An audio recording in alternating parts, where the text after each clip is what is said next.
Eu tenho, assim, tem uma história interessante. Eu comecei com vendas e não consultoria, mas com vendas especificamente, que depois me conduziu para a questão da consultoria muito cedo, né? Então, ali com 14, 15 anos de idade, eu vivia numa vulnerabilidade social, né? Aquela velha história de um menino pobre, etc., numa comunidade carente. E aí eu recebi lá uma oferta para ser o gerente da minha vida, né? Todo mundo já deve ter recebido essa oferta de um marketing multinível.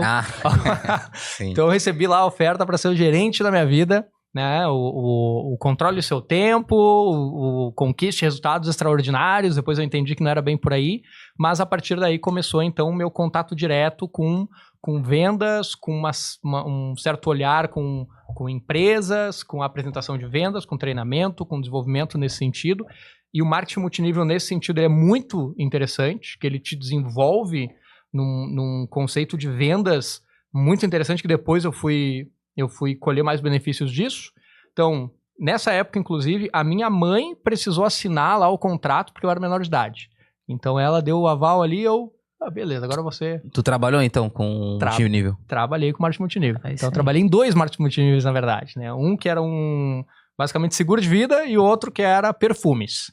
Então, batia na porta das pessoas, fazia vendas, apresentava o plano que a gente falava, né? Uhum. Então, apresentava o plano para associar mais pessoas, e isso foi muito interessante para o meu desenvolvimento profissional e pessoal também, né?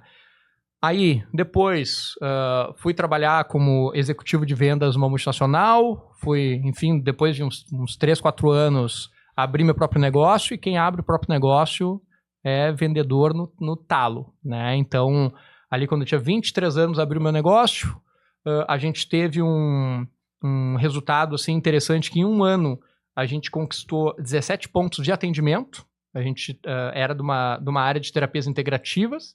Então, em um ano a gente conquistou esse espaço. E aí, a partir disso, né, amigos, empresários começaram a pedir minha ajuda, me procurar, etc.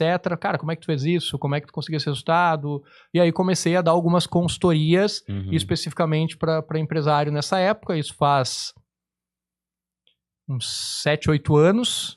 E aí, desde então, eu trabalho então com consultoria de vendas, de marketing, atendo alguns projetos do Sebrae no Rio Grande do Sul, alguns projetos aqui em Santa Catarina, inclusive um deles, que é o que trouxe aqui essa cachaçinha para nós aqui, que é um grupo de Santa Catarina, né, de 22 alambiques especificamente, que produzem essa cachaça que está aqui no cenário, né, que eu pedi gentilmente para eles. Uma cachaçada que nem aqui, rapaziada.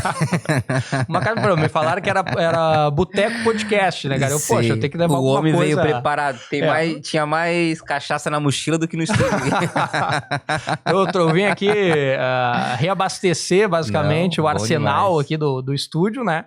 Então, por exemplo, essa cachaça que eu tenho em mãos aqui, que ela é uma cachaça que venceu um concurso, né, de Lyon, na França, à frente de mais de 8.600 amostras de destilados do mundo, ela venceu o primeiro lugar. Qual que é dessas aqui? Que é essa aqui atrás. Traz aí pra nós aí. Vamos ver. É catarinense? Todas elas são cachaças catarinenses, né? Cachaças catarinenses, e que todas têm premiações nacionais, premiações internacionais. Então a gente fala que é realmente... Santa Catarina, na verdade, é um dos estados mais reconhecidos em termos de... Boa. Cai hoje aqui, rapaziada. Não, hoje a gente só sai daqui... Essa aqui é pra quem gosta. E pra quem não gosta também, porque... Mas pra quem não tá acostumado como eu, é tiro e queda. Ah, sim. Não, ela é forte, né? Ela se compara muito a um whisky, né? Então, assim, esse tipo de cachaça, que é uma cachaça mais envelhecida, uma cachaça realmente mais premium, de alambique, né? Envelhecida em várias madeiras diferentes, né? Então, ela é uma cachaça realmente que ela tem uma comparação muito direta com o próprio whisky, né? Então, para quem gosta de destilado, quem quer experimentar um sabor mais catarinense em si, Santa Catarina é um dos estados mais reconhecidos nesse ramo, um dos mais premiados. A gente tem mais de 200 medalhas aí de prata, de ouro, de bronze, de todo tipo de medalha, de concursos nacionais, internacionais, enfim. Então, realmente, eu quis trazer isso aqui para vocês porque é um produto catarinense que tem toda uma história, realmente um reconhecimento no mercado de bebidas em si, e que quem mora em Santa Catarina principalmente conhece muito pouco, né? Então, fato, assim, é realmente uma experiência sensorial, né? Então, hoje, a cachaça catarinense, ela está se tornando um produto turístico, um produto gastronômico, né? A gente tem aqui no cenário, aqui no set, várias marcas específicas, né? Então, tem a Junkers, tem Pinocos, tem Imperador, tem Hash, tem Imigrante, tem Spezia, enfim, tem várias marcas aqui, todas elas são cachaças catarinenses e, cara, para quem realmente gosta de um sabor de destilados, é uma experiência incrível. Então, quis trazer para vocês aqui para abastecer o cenário. E olha que legal isso aqui, cara. Toda garrafinha toda perfeita. Muito massa. Com certeza. E isso aqui, cara, tem muita gente que dá como presente. Olha essa garrafa aqui. Porra, mas olha isso aí. Cara, demais. Sensacional. Então, além do líquido, né? Ter toda a robustez e experiência sensorial, a própria garrafa é uma experiência também. Então, um dos projetos então, que eu atendo é esse, né? E outro projeto que tem uma ligação direta, inclusive com o tema de hoje, que é inteligência artificial e também uma questão de automação dentro, né, da inteligência artificial, é um projeto que eu faço parte do Rio Grande do Sul, onde a minha função basicamente é aceleração comercial. Então eu atendo ali 19 empresas, a gente está finalizando esse projeto, e eu tive que prospectar um volume de potenciais clientes de 250 contatos em 3 meses e meio. Então, se não tivesse automação e inteligência artificial para que eu consiga cumprir essa meta, cara, seria impossível, né? Então, assim, realmente o que eu fiz ali, eu fui o consultor que mais teve empresas nesse projeto. Então, todos os consultores tinham ali 10, 12 empresas. Eu tinha 19 empresas. E cada uma das empresas a gente tinha que entregar para elas 14 potenciais clientes. Potencial cliente é aquele que já passou por uma qualificação, né? Então não é só um contato, é alguém que realmente passou por uma qualificação. E para quem trabalha com vendas, prospecção, etc., sabe que, cara, para tu chegar em 14 qualificados, tu tem que ter falado com muito mais. E aí tu multiplica 250, sei lá, por 1.500 contatos que tu teve que entrar em contato ali para qualificar. Se não fosse inteligência artificial e automação associado a isso, eu não ia ter como conseguir. Então, isso eu vou trazer também mais aqui sobre esse tema. Legal. Eu acho que a parte da inteligência artificial, IA, né? Ela é muito abrangente, né? Tem muita coisa que dá pra fazer. Inclusive, na verdade, é tanta coisa que tem pra gente fazer que a gente se perde e não tem que fazer, né? Tipo assim, eu vejo assim muito... Eu sou um exemplo, assim, carne e osso. Começo a ver uma ferramenta aqui, aí eu vou para outra ferramenta aqui, daí, pô, vou fazer uma integração com uma coisinha aqui, de repente tô vendo um vídeo de uma outra que também poderia... Cara, é tanto conteúdo que às vezes o cara não consegue assim, ó, porra, tem que filtrar alguma coisa, que senão tu vai patinar, e tu patina e não sabe daqui a pouco o que tá fazendo, e é tudo em dólar, né, ainda esse que é o problema. Aí tu paga $5 aqui, $10 aqui, $20 ali, quando tu vê, tá pagando um salário de 5 pessoas já. Sim. O custo é o dólar e os tokens, né? Então, assim, isso é uma questão que eu vejo muito também, que o pessoal traz, cara... tem que usar IA, pra quem quer essa IA, pô, se tu tá numa grande empresa ali que pra ti tanto faz o volume de tokens que tu usa, por exemplo, tokens, pra quem não sabe, a IA, ela vai quantificar o teu custo ali com base nesses tokens, né? Então, tu paga a IA, vamos pensar num ChatGPT, alguma coisa, né, desse tipo, tu paga pelo teu uso. Um token é mais ou menos 4 caracteres, né? Então, é menos do que uma palavra. Então, ele cobra por tokens. Aí, cara, dependendo o teu processo ali, tu tem que cuidar isso. Tu tem que quantificar, tu tem que calcular qual é o uso mais estratégico e, inclusive, tu tem que entender, cara, para essa demanda específica que eu tenho, qual é a necessidade de poder de fogo de IA que eu preciso.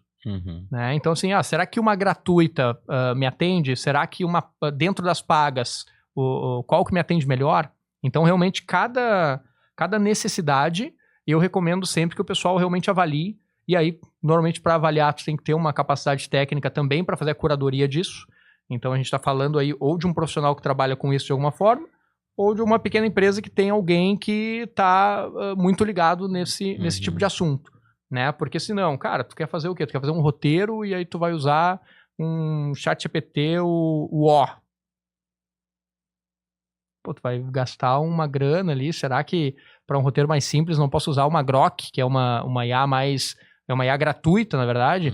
Então, quando eu sei o que eu preciso, o primeiro passo é saber o que eu preciso, né? E saber o que cada uma das IAs pode entregar e qual é o custo disso, né? Eu sei que num primeiro momento tem um desafio que é o que é. Cara, eu não sei exatamente o que cada uma pode entregar, né? Então tem um custo ali realmente de experimentação. Custo de aprendizado. Um custo de aprendizado.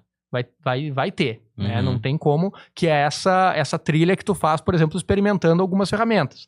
Não, até em algum ponto tu vai ter que experimentar mesmo, né? Porque é que nem CRM de vendas, cara. CRM de vendas, o pessoal me pergunta muito, cara, qual é o melhor CRM?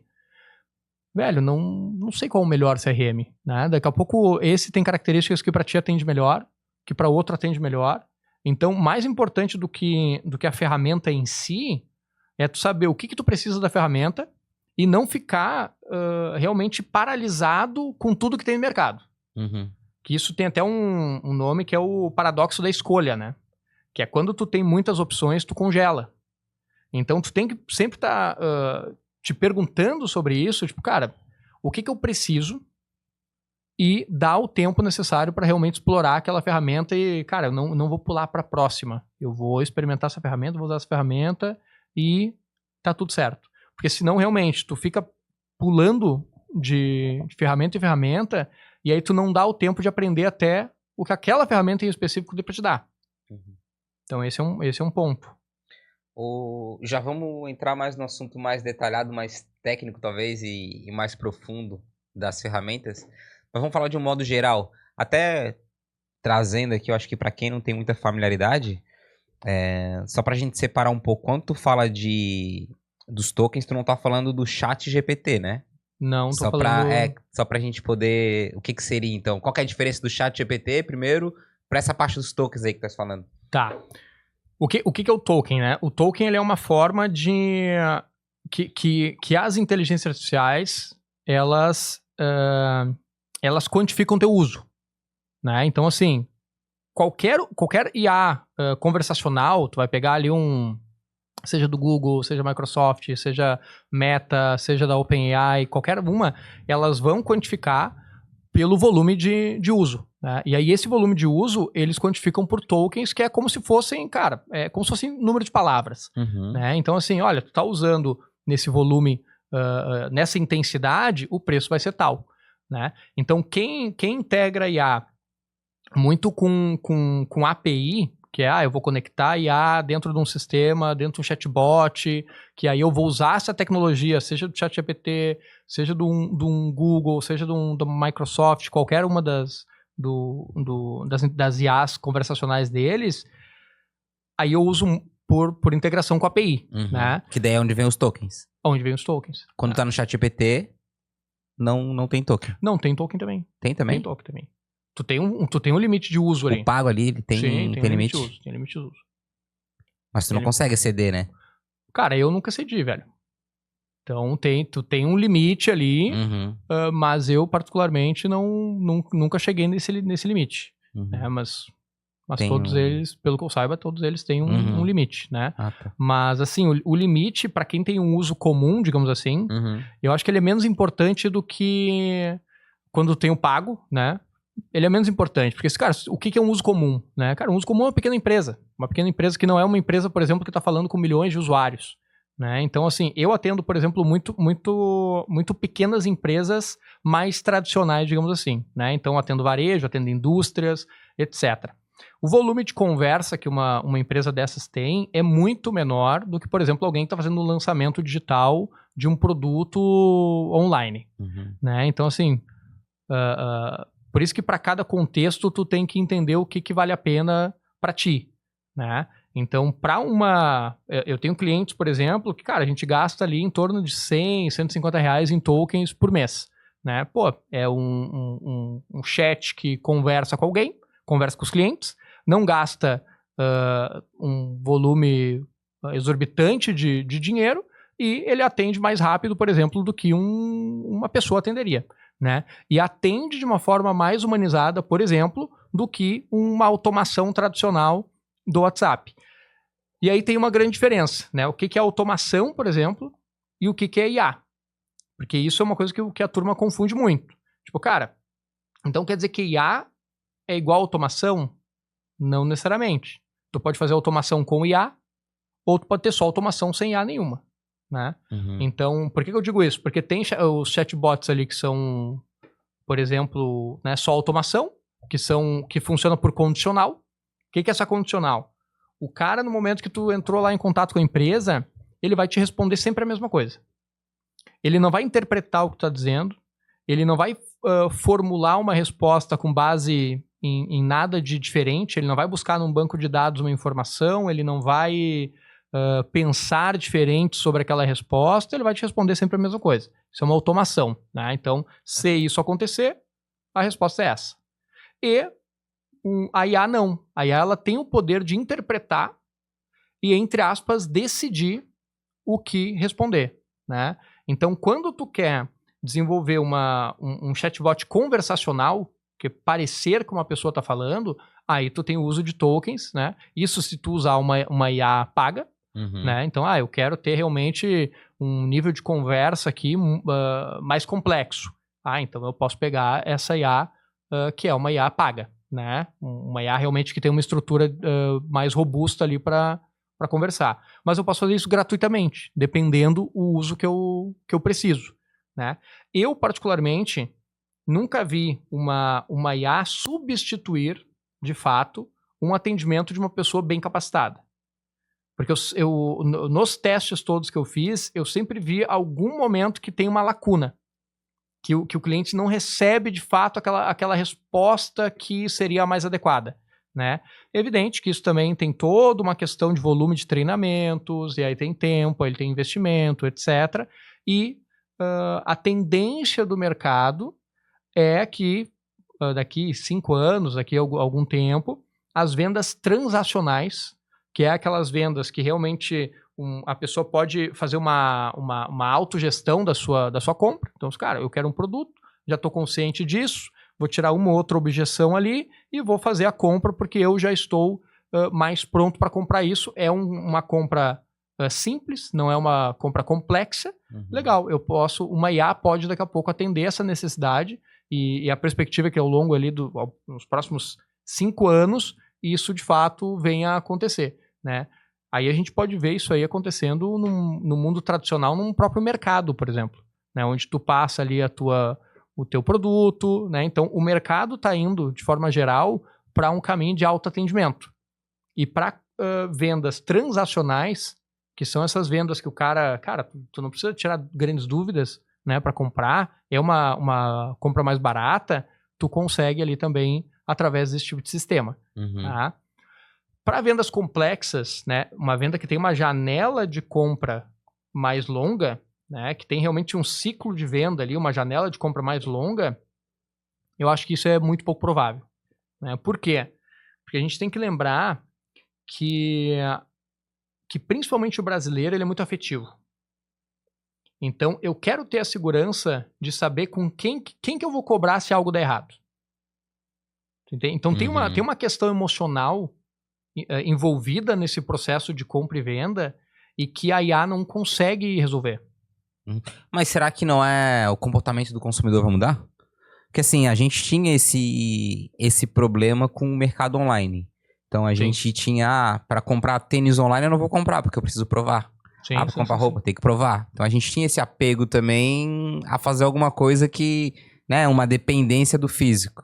Será que a tendência também não é perder um pouco desse sentimento de emoção ali ao longo eu não digo nem 5 anos, talvez 1, 2 anos? Não sei, né? Cara, eu acho que assim, eu gosto de conservar muito uma mentalidade de cientista, né? Qual é a mentalidade de cientista? É tentar o máximo possível desapegar da crença em si e considerar a hipótese. Então, assim, eu acho que é uma hipótese. É uma hipótese. A gente vê isso, por exemplo, Até um pouco na rotina da turma mais nova hoje. Se tu for ver assim, cara, não sei se tu tem algum parente, algum sobrinho que tem 13 anos de idade? Já tem com 15. 15. Tá, 15. Ele joga gamezinho, joga videogame, alguma coisa assim? Joga esse celular, né? Tá, do celular. Aham. Tá. Eu tenho um sobrinho que ele tem, hoje ele fez uns 16, 17 anos, e a maior parte dos amigos dele até uns anos atrás, era online, velho. Ele nunca tinha visto ninguém. Ele jogava com uma turma de algum lugar do mundo, eles eram super amigos, mas com a profundidade relacional zero. É uma mudança completa de paradigma de mercado. Sim. Paradigma do mundo. Tipo, cara, imagina tu quando tinha 16 anos. A gente ia pra Lan House, né? Lan House. Mas era o cara, tava do teu meu lado, ali, exato. Aí tu brigava, né? Jogava um CSzinho, Sim. né? CSzinho, alucinado, apostando hora da Lan House. Aham. Mais ou menos isso, né? Mas tu tava te relacionando com a turma ali. Aí hoje mudou um pouco isso. Então eu não nego que pode ser que isso aconteça com alguma importância, sim. Mas ao mesmo tempo eu não vejo que... a não ser que a marca tenha um valor muito alto. O quê? A marca. A sim. marca, né? A não ser que a empresa tenha um nível de confiança muito alto, né? Eu não vejo isso acontecendo com tanto quanto o pessoal fala. Que tudo, as pessoas vão, enfim, vendas vai morrer, etc. Acho que não, né? Não a venda complexa. Por exemplo, tu quer comprar um imóvel. Cara, tem coisas que tu quer ver, tu quer tocar, porque de certa forma tu não consegue substituir exatamente essa sensação, pelo menos não essa geração que vai viver por algum tempo, né? Então, assim, sem contar a questão da teoria das bolhas, né? Então, a mesma teoria das bolhas da própria rede social, que tu é influenciado pelo contexto do qual tu mais interage, e aí tu acha que o mundo é daquela forma, a gente, de certa forma, que tá imerso em tecnologia, a gente acha que o mundo é isso. Mas como eu interajo com um público muito diferente, cara, tem gente que nem o WhatsApp Business tem. Ainda. Tem gente que nem... Cara, eu tenho empresário que eu já tive a oportunidade de atender, o cara nunca ouviu falar no CRM. Imagina, tipo, isso aí tu fala com alguém que tem uma mínima afinidade com a questão, né, de inovação, tecnologia, isso é uma coisa... Não, isso aí é, cara, é inconcebível. Né? Muita gente, de fato, eu tiro, por exemplo, meu pai, ele trabalha, ele é microempresário, né, é MEI, né, então assim, ele trabalha ali pra ele, mas ele não tem ferramenta de vendas, por exemplo, poderia ter um negócio dele, mas eu consigo imaginar N pessoas que não têm essa afinidade com ferramentas pra poder auxiliar em qualquer tipo de parte mais estratégica do negócio, sabe? Sim. Aí fica muito no operacional. Pois é. Então, assim como ele, cara, tem muito isso. Tem muito isso. Porque assim, ó, é o que a gente tava falando antes ali, até de começar aqui o podcast, né? A gente tá num Brasil que, em média, 80% das empresas, segundo o IBGE, fecha no primeiro ano de abertura. Tá. Das que sobram, em torno de 50% fecha nos próximos 5 anos. Então a gente fica com 10 empresas. Por quê? Porque o empresário brasileiro, ele tem um nível de desenvolvimento muito baixo. Muito baixo. Um nível de consciência de desenvolvimento, consciência de gestão, consciência de tecnologia, consciência de estratégia, etc., muito baixo. Então, assim, em um Brasil que normalmente quem começa a empreender é um apaixonado pelo seu produto e não alguém que, de fato, teve uma vivência de empreendedorismo, cara, eu acho que a tendência realmente eu não acho que é tão como o pessoal fala em relação a, cara, vai acabar tudo, etc. Porque o brasileiro, ele precisa de um contato humano, de certa forma. Então, com certeza, né, tem 4 pontos principais da inteligência artificial e um deles é a autonomia, né? Essa autonomia que é, inclusive, o que gera o maior medo, né, em relação à inteligência artificial, né, que é uma inteligência que ela possa ser autônoma de uma forma 100% independente do ser humano, que inclusive agora, acho que foi em agosto desse ano, foi votado na Europa lá, as leis que são para reger, né? Regir, como é que fala? Regulamentar a inteligência artificial, né? Uhum. E uma das coisas que vai agora ser posto em prática a partir de 2026 é o quê? Não será permitido inteligência artificial que seja autônoma. Porque tu não tem controle disso. O autônomo é fora da energia, por exemplo? Ou porque, teoricamente... Não, autônomo é o quê? Autônomo é uma IA que ela consiga concluir o ciclo total, né? Ela funcione por conta própria. Mas se tirar da internet ou coisa parecida, ela não... Aí tá uma... Porque assim, ó, por exemplo, imagina o seguinte, tá? Imagina que hoje a gente tem IAs que cumprem papéis específicos. Até então, toda a história humana, o ser humano sempre usou uma ferramenta.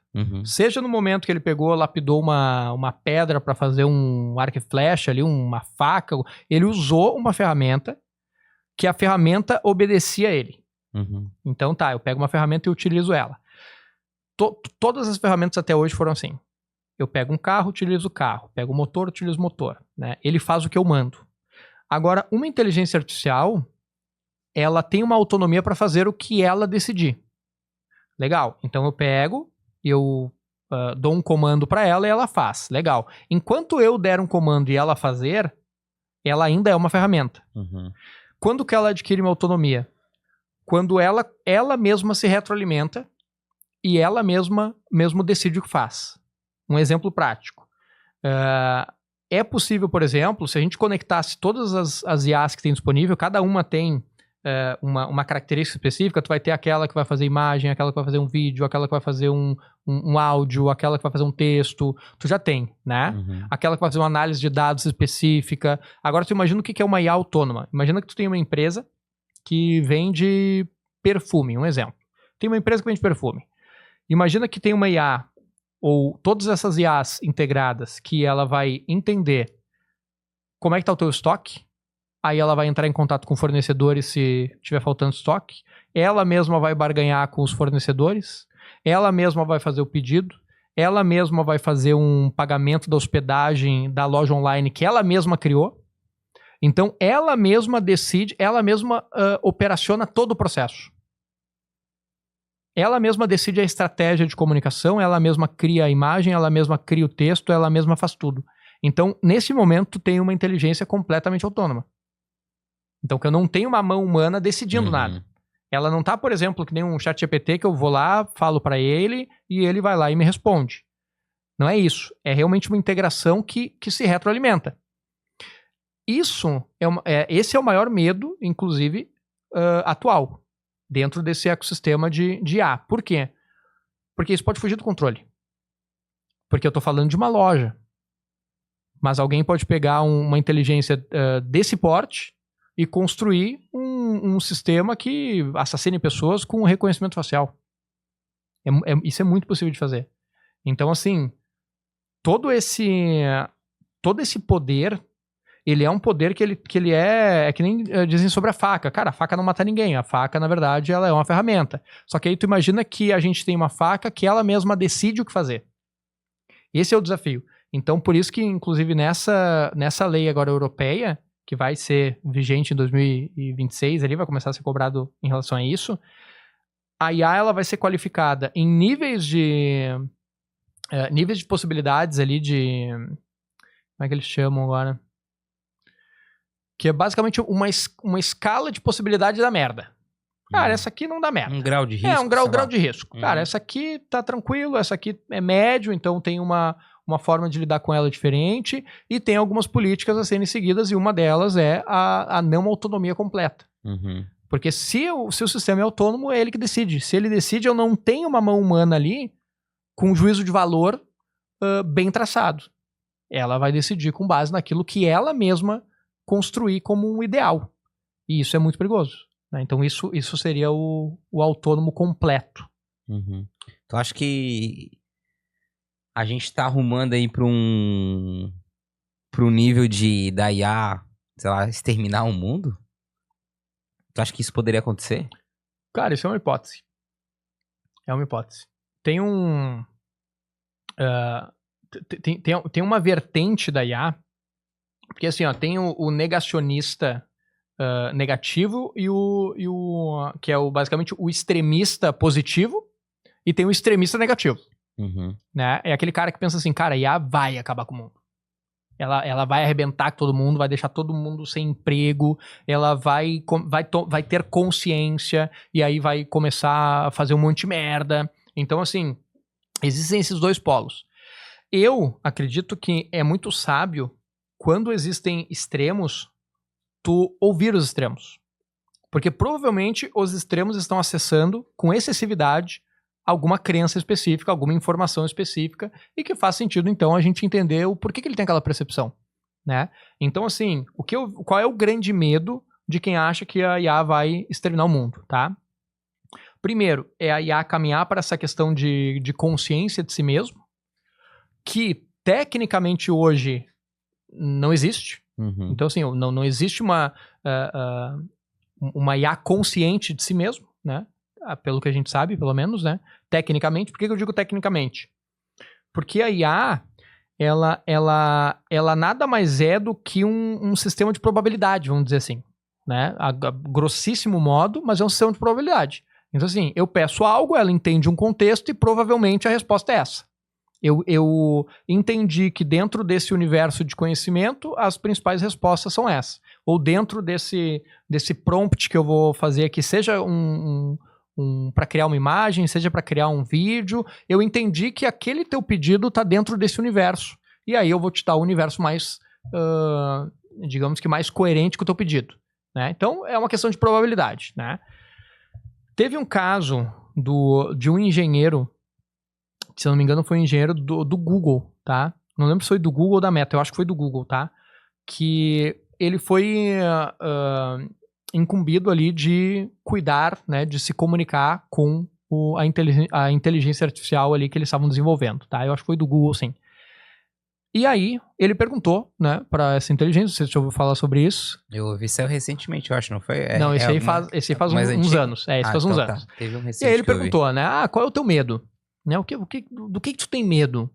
respondeu, eu tenho medo de ser desligado. Que ser desligado para mim é como se fosse a morte. E aí, a partir disso, o cara, velho, como assim? Tu tem medo de morrer, então tu tá consciente da tua vida. E aí ele entrou, foi no tribunal americano, o cara começou, nós descobrimos uma nova forma de consciência, que é essa IA, ele está vivo, ele entrou com advogados pra não desligar a IA, porque a IA estava viva e tal, o cara era um engenheiro, velho. O cara tem um nível de complexidade de conhecimento muito grande. E aí entra uma das questões que falaram sobre a IA. Quando que a gente vai saber que a IA é inteligente? Que é uma inteligência artificial? Quando ela conseguir basicamente bagunçar a nossa percepção sobre consciência. Quando ela conseguir nos convencer de que ela é uma pessoa. Aí ela tá num nível de complexidade muito alto. E ela convenceu o engenheiro do Google, né, velho? Só que tecnicamente ela não é uma vida.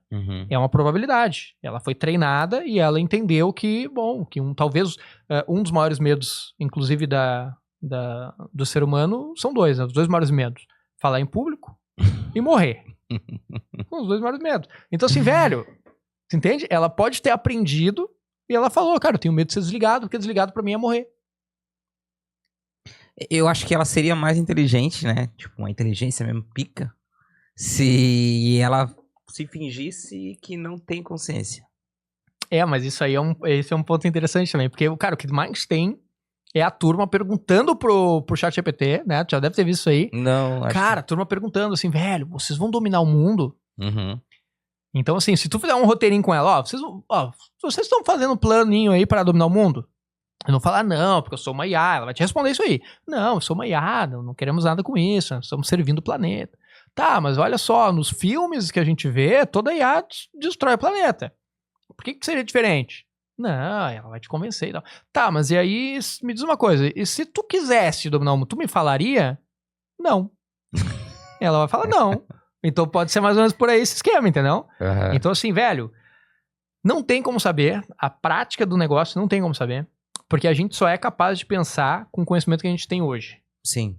E a gente tá numa fase do mundo que é muito assustadora, cara. Porque assim, a gente tá numa fase do mundo que é uma ruptura completa de paradigma, e daí entra, inclusive, a necessidade de os estados, porque não vai ser uma empresa privada que vai fazer isso, os estados criarem essas barreiras de contenção.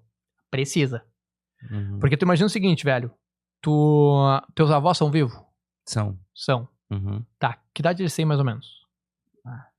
Tá. Aí tu me pegou. São... Ah, vai lá, os 80 bolinha, 80, talvez. Deve ser. Beleza. Beleza. Olha só. Eles passaram a maior parte da vida deles provavelmente sem smartphone. Com sem certeza. celular. Com certeza. Eles não devem nem... Hoje eles não manjam no celular. A minha tia que tem que ligar pra poder falar com a minha avó. Tua tia que tem que ligar, né? Assim foi com meus avós também. Então, assim, tu imagina que um celular da vida que teve aí seus 10, 20, 30 anos pra ir ensinando o público, ensinando as pessoas a lidarem com algo. Sendo que antes ainda tinha um telefone fixo ali. Então ainda tinha uma certa familiaridade com telefones, aí mudou, etc. Legal, a gente teve aí uma janela de 30, 40 anos até chegar nos smartphones que a gente tem hoje. Tu imagina que a IA, velho, uma das características dela é a hiperevolução. A hiperevolução é o quê? O nível de processamento, de inovação, de potencial, ele duplica a cada ano, praticamente. Então, a aceleração ela é tão brutal que se eu não tiver uma barreira de contenção, né? E quando eu digo contenção, não é proibição de uso, é impossível tu proibir o uso, né? Mas realmente tu ter assim como, por exemplo, a União Europeia está fazendo, né? De realmente tu criar políticas que previnam uma catástrofe, porque é possível. Então, assim, no momento que eu tenho uma inteligência que ela pode ser autônoma e que ela pode substituir muitos empregos ao mesmo tempo, porque uma coisa é uma revolução industrial que, todo mundo que trabalhava com indústria foi substituído por máquinas. Né? Um exemplo. Uma outra coisa é eu ter uma inteligência de uso geral, que ela tem um potencial de atuar, né? Ela tem um omniuso, né? Que é tipo omnichannel de canal de vendas, né? Um omniuso ela faz tudo.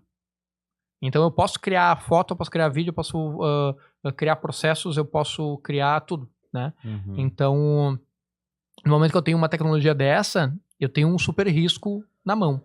E quem é que vai olhar para isso? Os estados. Né? Então, até agora a gente só tá falando em teorias de conspiração e loucuragem, né? Quando tu quiser que a gente entre no... Não, tá de boa. Eu acho que esse papo é legal. Eu, assim, estudo pouco, realmente. Mas eu não consigo ver a IA como uma forma de dominar o mundo, no sentido de, enquanto ela estiver ligada a uma rede de computadores, uma rede de internet, eu não consigo ver ela como uma ameaça à vida humana. Consigo ela ver uma ameaça a empregos, eu acho, a forma do que, talvez, desvalorização do dinheiro, eu consigo ver uma ameaça nesse sentido. Agora, a vida humana, uma vez que, aí do pouco conhecimento que eu tenho, né? Para uma IA ter uma autonomia no sentido de não precisar de uma rede de computador ou de um computador, precisaria de uma tecnologia muito robusta. Eu acho que daí entra a questão, não sei, eu posso estar errado, de computadores quânticos, eu acho. Para que elas possam daí ter uma conexão ali autônoma delas, sem estar conectada à rede, sem coisa desse sentido. Mas vamos... Tem várias formas dela contribuir para uma destruição, né?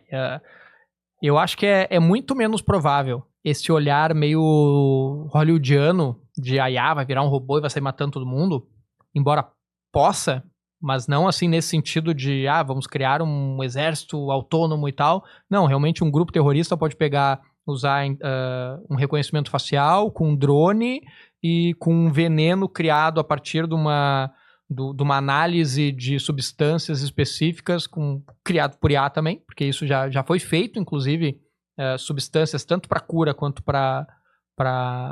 quanto venenos, né? Foi feito através de... Qualquer hoje um químico, alguém que tem um mínimo conhecimento, né? Um conhecimento básico ali desses componentes pode educar uma IA ou realmente construir algum tipo de substância através disso. né? Mas esse poder, que é outra das características, inclusive, da IA, que é a descentralização, a mudança de poderes, né? Porque é um poder de fogo acessível para todo mundo. Então, assim, cara, hoje tu pode criar um software sem ser um programador. Hoje tu pode criar um veneno sem ser um super...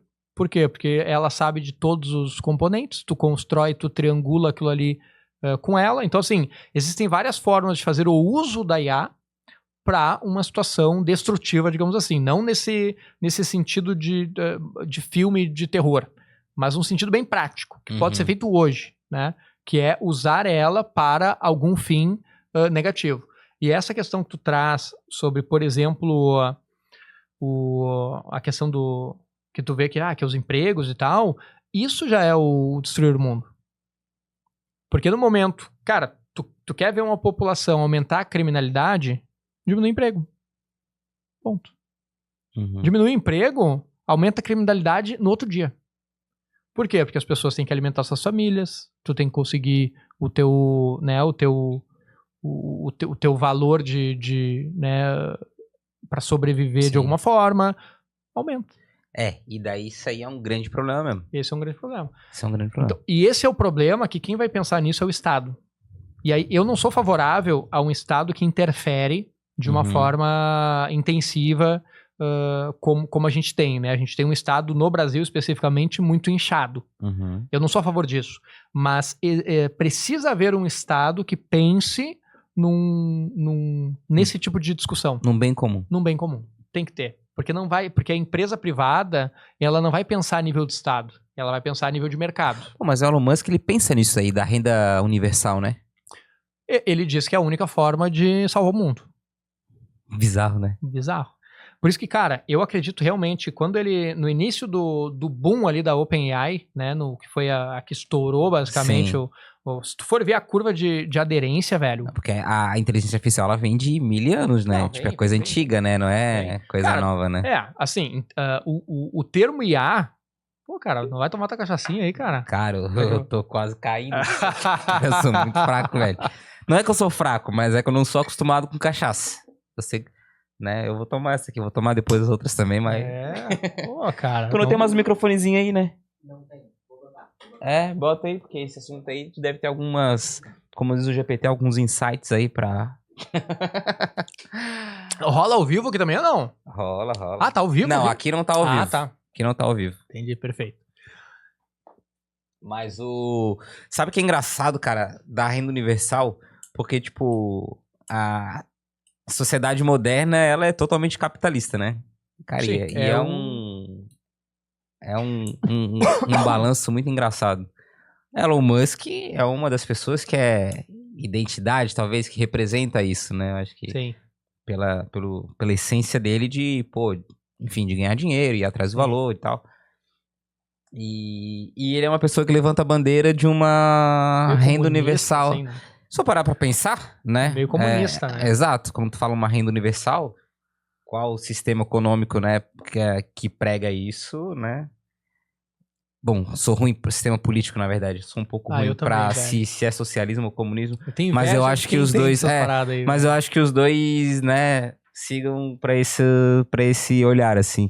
E é uma coisa que é totalmente controversa, sabe? Sim. Tipo, cara que foca em crescer, em dinheiro, acumular grana e vende, e compra e dá notícia falsa pra poder ganhar dinheiro.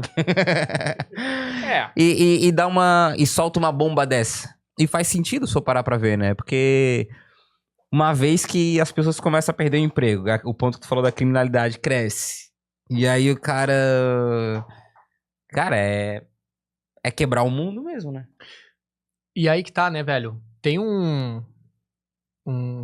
cara, tem um matemático que é o John von Neumann, que ali em 1955 ele escreveu ali como é que se chama? Eles chamam de... Enfim, escreveu um texto. Teoria? Né? Tá, um texto. Não, um texto, assim, um ensaio. Ele escreveu um ensaio, ele chamava de ensaio. O bonito é um ensaio. Escreveu um ensaio. Em 1955, ele estava já no fim da vida, né? Ele foi um matemático que contribuiu ali com o Projeto Manhattan, o pessoal das bombas atômicas, etc. E ele falou o seguinte, o progresso não tem cura. Cara, olha que frase.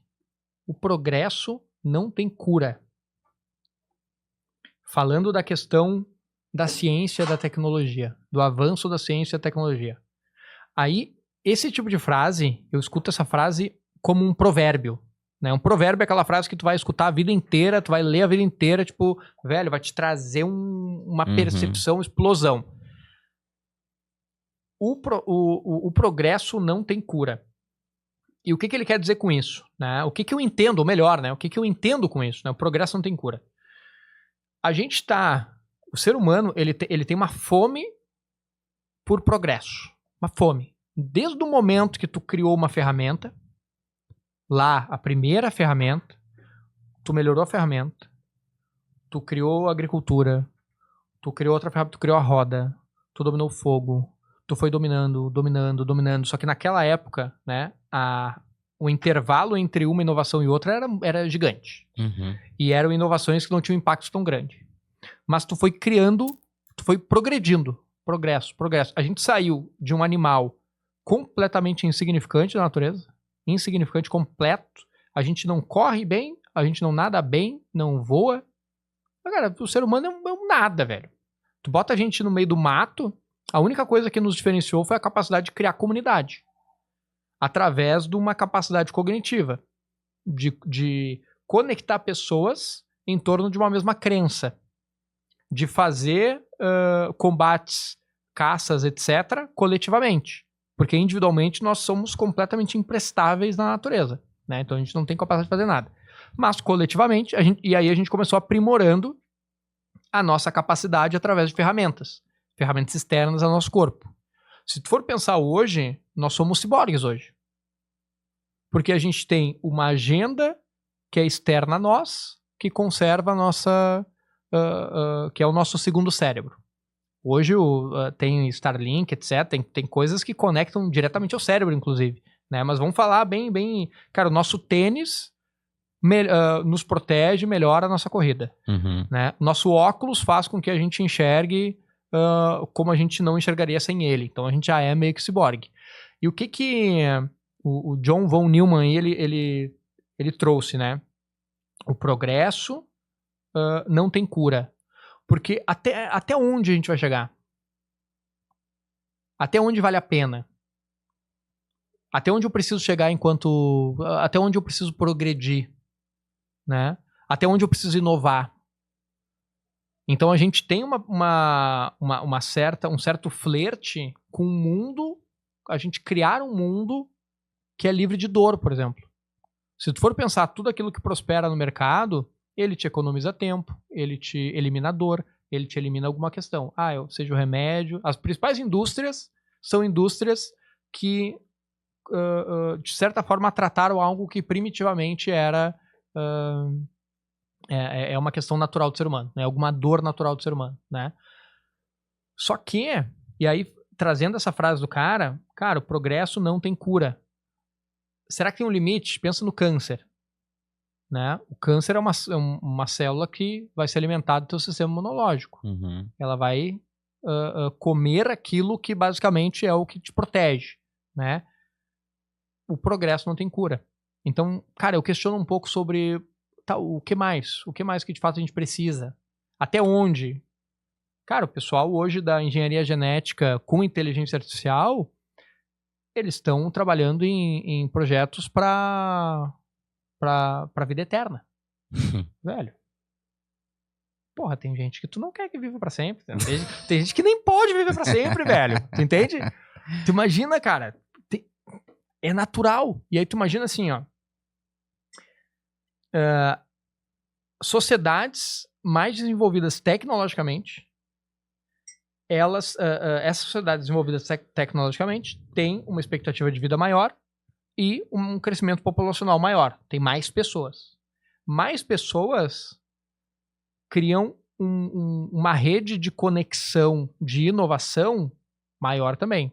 Quanto mais pessoas, também mais opiniões, ideias triangulando, mais coisas novas aparecendo, e aí mais coisas novas aparecendo, mais tecnologia. Aí mais tecnologia, mais pessoas. Imagina um mundo onde os caras estão querendo chegar na imortalidade.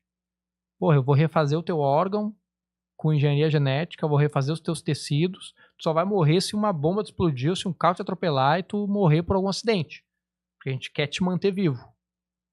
Cara, eu acho isso muito louco demais, velho. E sabe o que é o mais louco? Que isso não é um papo de louco, velho. Será? Tá entendendo? Isso não é um papo de louco. Tá acontecendo mesmo? Cara, tem muitos ensaios que estão acontecendo. Porque o que acontece? Mas se a gente não conseguiu nem curar o câncer, como é que vai... O câncer é um mercado, né, velho? Também tem isso, né? E eu não tô dizendo que existe a cura do câncer. Uhum. Não tô dizendo. Inclusive, olha só, o pai da minha esposa, ele foi... Pai da minha esposa, meu sogro, né? Vulgo teu sogro. Meu falecido... As horas, pô. Pô, já bebi umas poucas cachaças aqui, agora fazer conta aqui pra ver parente. É que, cara... o pai dela nasceu nos confins do Rio Grande do Sul. Era um veterinário lá. Ele conseguiu uma bolsa de estudo na França pra estudar a cura do câncer. Há 30 anos atrás. E ele desapareceu. Ele desapareceu? Desapareceu. Tá brincando. Há 30 anos atrás. O cara desapareceu. Então, cara, há boatos que ele estava próximo de resultados, etc, né? Não sei. Eu sei que, cara, claro, é uma teoria da conspiração, né? Daqui a pouco...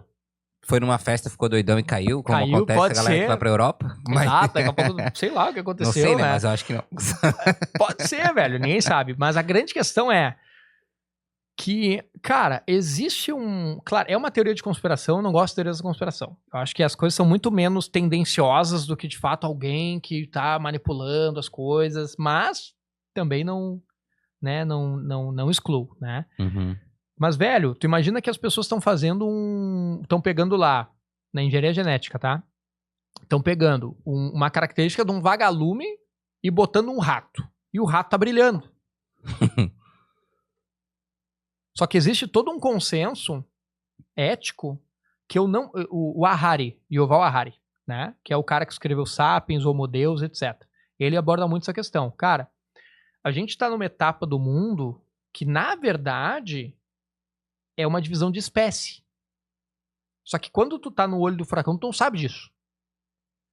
Mas tem uma turma que é, enfim, o pessoal cabeça do negócio mesmo, que eles trazem o quê? Velho, a gente tá exatamente numa linha entre a divisão de espécies, que é um Homo sapiens, que o Harari chama de Homo Deus, e o sapiens nós, comuns, etc.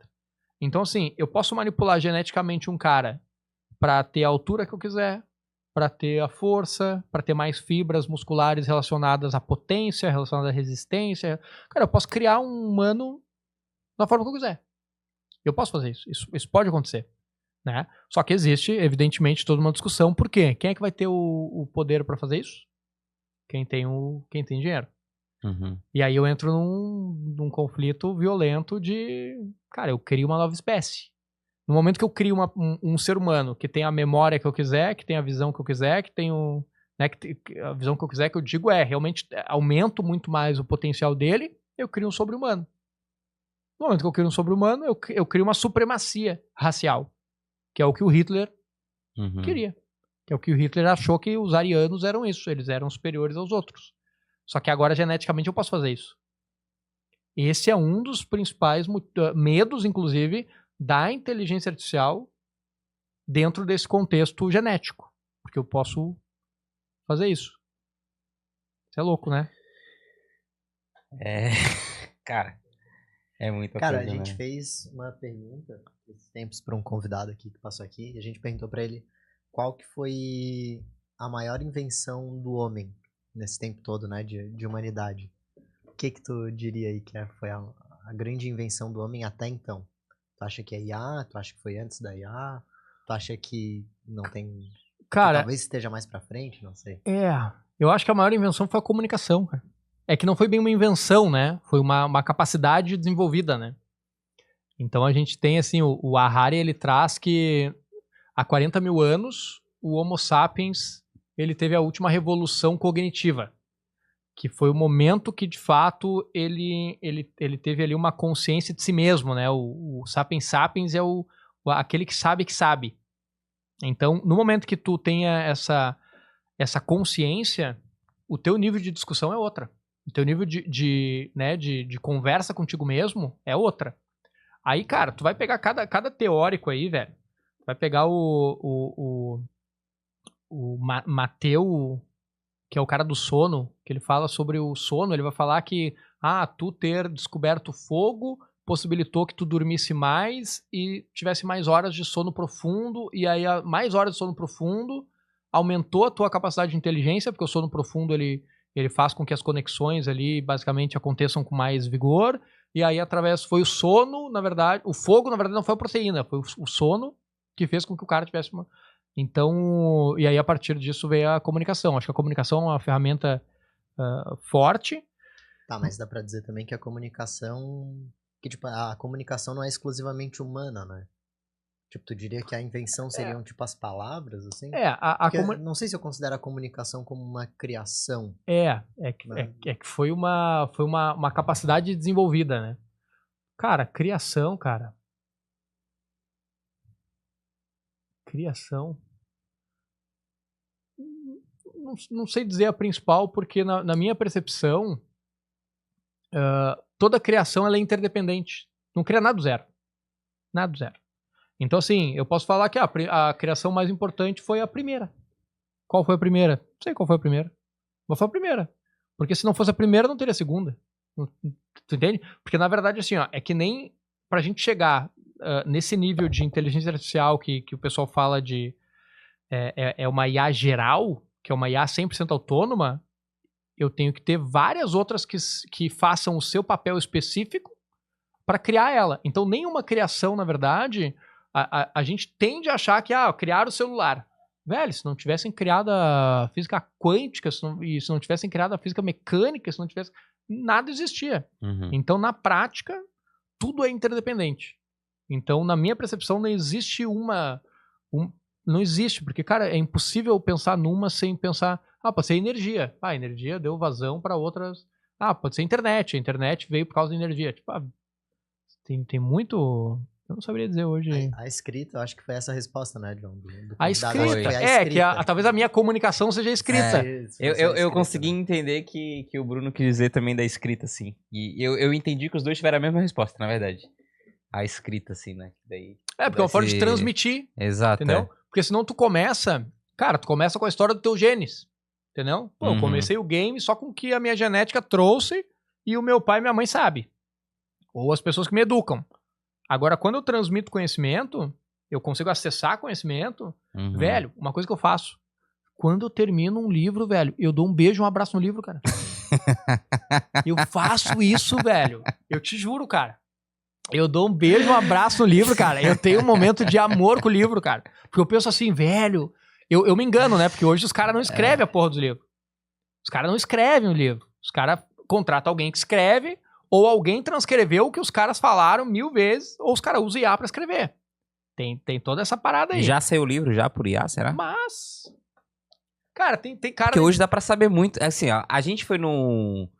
Ano passado, a gente foi pra um podcast, a gente fez o Boteco lá em São Paulo, e tinha acabado de sair o ChatGPT. E daí saiu uma lista de tantas profissões que não terão mais daqui a tantos anos. Daqui a 6 meses. Escritor, daqui a 8 meses o cara de marketing digital, daqui a 1 ano... E, cara, eu não vi isso acontecer, não. Cara, é que assim, ó... É que sabe qual é a questão? Eu vejo que existe um interesse muito maior no sensacionalismo do que... E nessa previsão... Velho, fala com Nassim Taleb, do Antifrágil. Ele vai chinelear completamente... os caras de previsão. Porque previsão não existe, velho. A verdade é essa. O que acontece? Tem um viés de retrospectiva. Depois que aconteceu, é fácil tu olhar pra trás e pensar, mas é que isso aí era evidente acontecer. Mas na prática, e esse é o medo da turma da IA, inclusive, que é o quê? Quando tu bota o negócio no game mesmo, quando tu bota o negócio em produção, sai do controle. Tu não tem controle. Não tem controle. Então tu não sabe se de fato vai acontecer, não vai acontecer. Uhum. Se vai acabar com o emprego, não vai. A gente espera que não. Só que a questão é, existem hipóteses, e eu acho que a grande questão é tratar esse momento como hipóteses, e a gente tem que se preparar para hipóteses, né? Mas nada disso precisa de fato acontecer, né? O que eu vejo sobre a questão da IA hoje, com a qualidade que a gente tem hoje de entrega, e que inclusive entra como, por exemplo, empresas podem usar, inclusive, uma das minhas empresas é registro de marcas, né? Que é a Tenax. Ao longo aí dos últimos 10 anos, a gente já ajudou mais de 2.600 marcas a serem registradas. Legal. O que eu construí para a Tenax? Eu construí um robô que auxilia o nosso setor técnico a construir peças ali de registro de marcas, basicamente. A construir, a pensar sobre o registro de marcas, sobre o que tange esse assunto, que é um assunto jurídico. Esse robô, ele nos otimizou 30% de tempo. Tem empresas que vão pegar esse robô e vão tomar o que ele está dizendo como verdade. Porque o nível de capacidade cognitiva que a pessoa tem em relação àquele tema é baixo. Então, se tu não sabe fazer a curadoria do conteúdo, tu acha que aquilo que ela te entregou é perfeito. Sim. Então, isso é uma coisa que eu vejo que é essencial. Cara, quando tu tem conhecimento, duas questões. Uma, tu sabe perguntar, tu sabe pedir para a inteligência te entregar um resultado que é um resultado adequado. Tu tem que saber, na verdade, 3 coisas. Primeiro, tu tem que conhecer aquilo que tu quer. Tu tem que saber comunicação, tu tem que perguntar, tu tem que saber perguntar. E tu tem que saber avaliar, tem que fazer a curadoria daquele conteúdo. Então, assim, esse mesmo robô, para algumas pessoas, para algumas empresas, vai ser, meu Deus, então vamos sair registrando marcas com isso que ele deu. Agora, pro nosso time que tem um nível de desenvolvimento maior, o pessoal vai pegar isso aí e vai ver, ó, ele já nos agilizou essas partes aqui, agora a gente vai olhar para isso e vai entender qual parte a gente aproveita, qual parte não aproveita, qual parte a gente melhora, porque se tu não tem capacidade cognitiva de avaliar o conteúdo, tu vai sair fazendo coisa. E tu, como tu participa de muito grupo de IA, etc., não sei se tu já participou de lançamentos do pessoal de IA, velho, eu já me assustei muito com a forma que a turma altamente capacitada de inteligência artificial, de automações, N8N, etc., é ruim, cara. Velho, eu me apavorei. Teve uma comunidade que eu participo, cara, não vou citar o nome aqui. Não, fala aí. Velho, não vou falar, velho. Eu vou me processar ainda. Mas, velho, eu ofereci uma consultoria gratuita pro cara, velho. Sério? Eu pensei assim, meu irmão, o teu nível de qualidade técnica é absurda. Mas... Só que a tua comunidade, velho, tá ruim. Ele lançou um produto? Ele lançou uma comunidade, lançou um produto. Eu não consegui entender até hoje qual era o produto, qual era a comunidade, como é que funcionava, porque ele fez 55 grupos, e aí cada grupo tinha uma questão, aí daqui a pouco ele comunicava de um jeito, comunicava do outro, aí tinha automação de um lado, automação do outro, velho. Tá esquizofrênico esse teu negócio aqui. Tu não sabe, tu não entende de negócio. Tu não entende de comunicação. Porque a comunicação é o quê? A comunicação que o outro entende, não é o que tu fala. Uhum. Então e aí ele me falou o seguinte, meu amigo, não é só tu que trouxe essas dúvidas de não ter entendido até agora o que a gente está fazendo. Então, realmente, existe um gap na nossa comunicação. Então, qual é a questão? Não adianta tu pedir para uma inteligência artificial fazer algo sem tu ter a capacidade técnica de fazer a curadoria, saber se isso é bom ou não. Uhum. E é o que tu trouxe. Pô, dá pra ver quando a IA faz um texto. Por quê? Porque não é pra tu usar o texto que a IA fez. Não é pra isso que pelo menos não é pra isso que eu acredito que ela funcione. Uhum. Né? É pra ela otimizar o teu processo. E aí que tá a questão. Uma IA vai substituir, imediatamente pode substituir pessoas rasas. Mas se tu tem um nível de capacidade maior, cara, tu performa muito mais com ela. Que nem eu falei, a gente otimizou 30% do tempo para criar peças jurídicas Só que não é 100% do tempo. Não é pegar e usar, é pegar e pensar sobre aquilo. O especialista vai ser muito difícil ele ser substituído, né? Precisa do especialista pra poder falar, cara, esse aqui tá bom, não tá, ou... É aquilo que tu falou, se tu tem 100 horas pra gastar num projeto, tu vai gastar 70, porque 30 já foi otimizado, né? Pô, é custo, né? Dinheiro. Cara, e tem outra questão que é importante, que é o seguinte. Tu imagina um empresário. Cara, o empresário, ele se divide em 55 funções. Ele precisa de alguém pra fazer alguma coisa pra ele. E ele precisa... Porque se tu pegar alguém e só implementar uma IA e sair fazendo, ele não vai ter resultado. Porque ele não vai nem saber avaliar o que é bom, o que não é. Ele vai precisar de alguém com capacidade suficiente pra olhar pra aquilo ali e falar pra ele, cara, isso aqui tá certo, isso aqui tá errado, vamos assim, vamos assado. Então, tu precisa de um acompanhamento técnico. Então, hoje, com a estrutura que a gente tem hoje, eu não acho que a IA substitui, de fato, uma pessoa capacitada. Mas uma pessoa não capacitada, tranquilamente. Eu participo, né, de grupos, como eu te falei ali, de grupos de IA, enfim, tem bastante debate que eu participo ali, grupos, né, que são avançados, teoricamente, pelo menos o conteúdo, e o nome do grupo também é avançado, então acredito que seja avançado. Nossa, se o nome do grupo é avançado, eu acho que eu sei de quem a gente tá falando, é avançado, rapaz. Mas, enfim, Hoje vamos derrubar o homem. Eu vou cair fácil hoje. Boa que tá de carona. O que eu ia falar? Acho que eu até me esqueci de falar. Posso falar então? Fala. Pra mim, velho, a parada mais foda da IA é a identificação de padrões, tá ligado? E acho que a questão da evolução humana tá muito também atrelado à identificação de padrões, assim. Então, sei lá, a gente percebeu que quando tinha fogo e a gente chegava perto, a gente se queimava, aquilo causava dor. É um padrão. E trazendo para a vida mais moderna também da mesma forma, né? Se eu me comportar desse jeito, fizer isso, tem esses padrões, eu posso esperar esse tipo de comportamento de tal pessoa baseado nos padrões.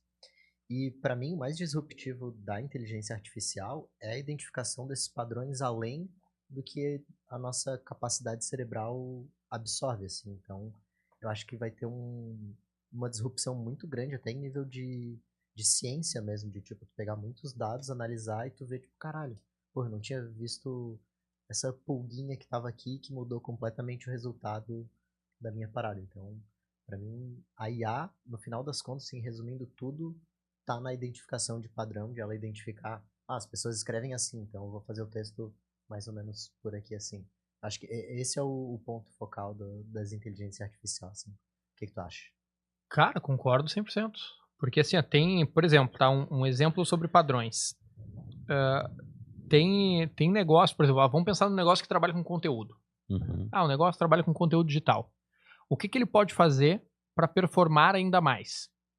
Ele pode pegar todos os conteúdos que ele fez que deram bom, todos os conteúdos que ele fez que deram ruim, subir numa IA, pedir para ela identificar padrões específicos, e aí a partir disso criar roteiros específicos sobre aquilo que deu bom e evitando aquilo que deu ruim.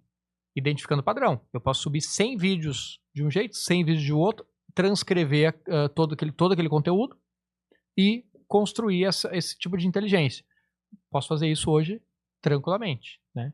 Então isso é uma das questões que para quem faz conteúdo massivamente, cara, eu não preciso analisar isso na unha, né? Eu posso realmente pedir essa ajuda e aí com isso, né, terão coisas que a IA não vai ter acesso. Eu posso, sei lá, pensar, esse aqui deu bom porque teve um hype que eu utilizei, esse aqui, enfim, ela não vai fazer uma análise... O assunto que passou na televisão, por exemplo. O assunto passou na televisão.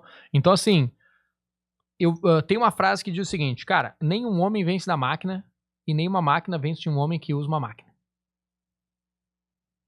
Então, assim, nenhum homem vai vencer da máquina. Mas se o homem usar a máquina, nenhuma máquina vai vencer do homem que usa a máquina. Isso, claro, isso é um conceito que se usava até então. Agora a gente não vai, né? Vamos ver até onde que isso vai, porque não existe previsão. Não existe previsão. Não existe, né? Existe o quê? Eu acho que a grande questão é a gente olhar para o que pode ser feito e realmente eu vejo que os estados precisam criar as contenções necessárias para garantir o emprego, que isso é um ponto importante, né? E não tem como uma empresa não usar a inteligência artificial hoje. Não tem como. Não tem como voltar para trás. Porque se tu for analisar a curva de adoção, toda tecnologia nova tem ali a sua curva de adoção, né? A curva de adoção da internet foi teve um tempo, do smartphone foi, da rede social né? Anos ali de curva de adoção, né? A mais curta aí teve uns 5 anos de adoção, que eu não lembro qual foi agora. O ChatGPT, que foi o start da inteligência artificial, cara, 1 ano. Teve semanas. Um mês. Vai virar já. Calma, não vai. Não, estamos bem. Ainda estamos bem. Então, assim, foi uma adoção absurda. Isso quer dizer o quê? Não existe como retroceder. Então, por isso que a minha percepção, né? Existem algumas hipóteses, né, sobre o Elon Musk lá. Quando ele falou que tinha que parar com isso aí, ele estava sendo sincero ou estava criando ali um pré-lançamento da tecnologia que ele ia lançar depois? Não se sabe. Mas ele sabe que o potencial disso é absurdo.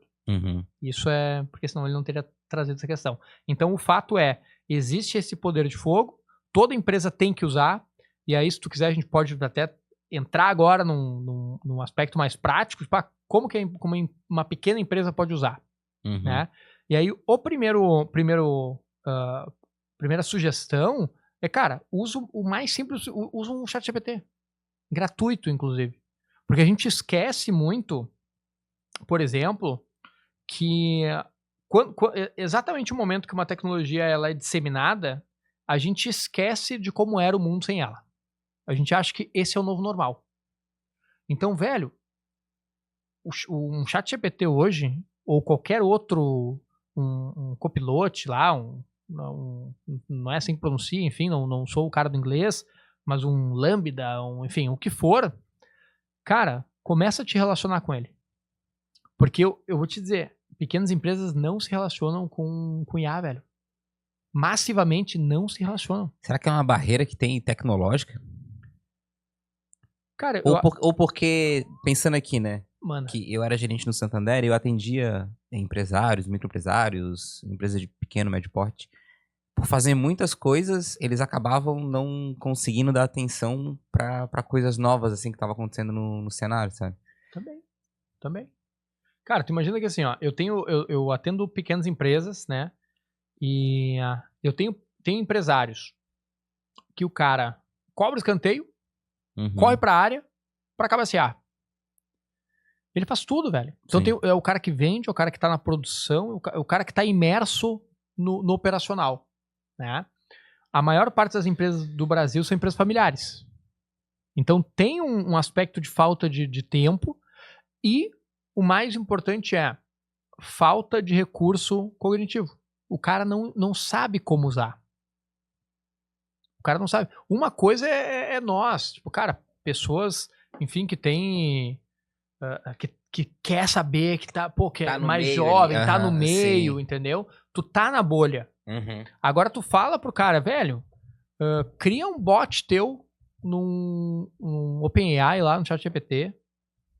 Que isso? O que criar bot? Ele não sabe. Ele já ouviu falar, mas ele não sabe que ele pode, por exemplo, criar um robô com as informações. Ele nem coleta informações da empresa dele, cara. Ele nem tem um sistema de gestão. Então, para esse cara, né, o start, o primeiro passo é ele começar a se relacionar com essa tecnologia. Tá, comecei a me relacionar, comecei a fazer prompts, comecei a estudar sobre prompts, né? Coloquei o contexto da minha empresa. Você é um vendedor especialista em vendas para vendas de cachaça para supermercados. Tá, criei o contexto. Aí comecei a explorar. Bom, me dê sugestões de como eu posso abordar o meu cliente. Então, assim, se ele não começar a interagir com a IA em si, ele vai ficar para trás. Ele já tá para trás, porque o mercado tá cada vez mais veloz. E esse é eu diria, o primeiro passo, simples. Né? É o cara realmente começar a interagir gratuitamente, né? E uma IA paga aí R$120 por mês, ele começar, no momento que ele criar né? Esse hábito de realmente começar a entender como contextualizar o problema dele, perguntar sugestões, implementar, progride para uma IA paga, né? E aí o upgrade disso é começar a criar automações com IA. Aí é o ponto, né? Então, por exemplo, uma das automações que eu criei, que, como eu trouxe no início lá, eu acabei fazendo essa prospecção muito com IA. Cara, eu tinha que fazer 50 reuniões por dia. Enquanto eu estava nas reuniões, eu tinha que prospectar. Como que eu fazia a prospecção? De forma automática. Então, o primeiro contato, eu não fazia um processo de vendas inteiro automático. Eu fazia a prospecção com base em contatos que eu extraía da API da Receita Federal. Então, assim, pegava esses contatos. Se eu fosse 1 a 1 mandar muitas horas para fazer isso, aí eu criei uma automação, né? Basicamente, o que essa automação fazia? A API da Receita Federal é aberta? Cara, todos os dados públicos da Receita Federal tu pode pegar. Se tu... eu uso uma ferramenta que usa a API da Receita Federal. Eu não uso direto, até porque financeiramente tu paga ali R$1 e pouco por acesso, então para mim não fazia sentido. Então, como eu tinha um volume muito alto, eu contratei uma ferramenta que extraía esses contatos em específico, né? Aí, a partir disso, eu fazia o primeiro contato e eu tive muita efetividade. O primeiro contato é o seguinte, cara, peguei lá o nome do cara de forma dinâmica, peguei a cidade do cara, peguei a profissão do cara, peguei, né, o nome da empresa, etc. Formatei uma mensagem muito personalizada, né, com base nas informações que eu tinha, e eu tinha ali um node, né, uma etapa que lia essa mensagem e a cada mensagem uma inteligência artificial lia a mensagem sem mudar nome, sem mudar os aspectos específicos ali, ela mudava a mensagem, mudava um pouco a mensagem. E aí enviava para 100 pessoas, cada reunião que eu fazia, eu mandava para 100 pessoas. Aí quando eu saía da reunião, eu respondia o pessoal ali e fazia a qualificação específica, né? Então, esse caso de automação com IA, uma pequena empresa hoje pode aplicar, cara, por um investimento, por exemplo, de um estagiário. Então, assim, eu vou investir ali num estagiário, eu posso ter um comercial 1, que a gente chama, né, que é o prospector. Eu posso ter ali um prospector, um SDR, etc., né, que dizem que 2025 vai ser o ano dos agentes. Os agentes é essa turma que é realmente essa IA que vai ser um suporte, vai ser um prospector ali, um SDR, um comercial 1, vai ser, enfim, vai ser um atendente, vai ser alguém específico treinado com o teu conteúdo. Isso não é complexo de fazer e uma empresa pequena pode fazer. Esse tipo de coisa. Eu não acho que a gente ainda está no momento de efetivar 100% uma venda com contato frio, mas sim, a gente pode, uma pequena empresa pode explorar esse tipo de ferramenta com um custo aí acessível, um custo de um funcionário até menos. Né? Por que eu digo um funcionário? Se a empresa for investir só em tecnologia, só em ferramenta, é menos, né? Mas tu vai ter que contratar alguém para fazer isso, porque a empresa não vai saber fazer isso. Então tu vai ter um custo de um terceiro fazendo isso. Por isso que é um custo aí de um estagiário por mês, um pouco menos talvez, para implementar um sistema, um agente, algum sistema de IA que possa otimizar algum processo a esse nível. Vamos fazer um exercício aqui, quero ver. É um desafio, quero ver se a gente consegue fazer. Vamos imaginar, porque assim, de novo, como eu vinha falando ali dos grupos que eu participo, eu vejo que a gente fica muito num debate, né? E não tem problema também. Eu acho que grupos filosóficos, assim, de debate são interessantes até para, né, para embasar conhecimento, trazer informação. Mas o meu grande questionamento que eu sempre faço, volta e meia eu faço quando às vezes eu tenho umas crises de ficar meio puto, é falar, gente, vamos lá, vamos falar de aplicação, mundo real, como é que funciona. Então eu escuto falar bastante de os agentes também, é um tema muito forte, na verdade, a inteligência artificial, acho que para 2025 realmente os agentes é o primeiro item que vê lá. E fala muito de tarefas complexas, né? Hoje em dia, eu vejo agentes, eu vejo tarefas básicas, eu não consegui que ninguém me mostrasse uma tarefa complexa sendo realizada por um agente.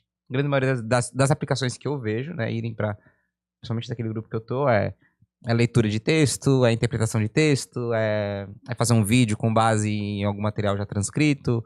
Então, assim, tarefas que pra mim são básicas, eu não sei se isso é o complexo. Mas o exercício que eu quero fazer, vou imaginar um cenário, por exemplo, a gente trabalha num clube de futebol. Como é que a gente faria uma aplicação de inteligência artificial ali para poder um clube de futebol, sei lá, ter vantagem? E pode ser com torcedor, pode ser no esporte para contratar jogador, não sei. A gente consegue fazer esse exercício? Cara, tem um filme de um cara que é se não me engano, é do futebol americano. Que ele criou, isso, cara, há tempo, né? Ele criou um sistema de probabilidade justamente para contratar profissionais do futebol. Então, e aí ele estourou, tanto que ele virou um filme, né? Uhum. Então acho que nesse sentido, um time de futebol, eu posso utilizar, por exemplo, cara, eu posso...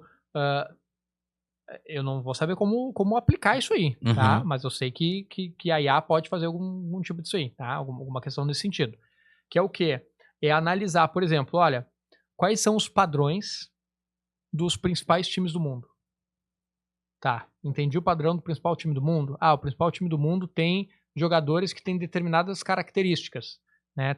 Esse jogador tem uma característica de passe dessa forma, etc, etc, etc. Isolei os fatores, aí eu posso tentar montar, inclusive, um time com base nas características desse padrão. Então é um ponto. Olha, eu preciso ter alguém. Isso aí, os técnicos já têm. Eu tenho que ter alguém criativo no meio-campo. Eu tenho que ter alguém que executa mais finalizações de gol, etc., no ataque.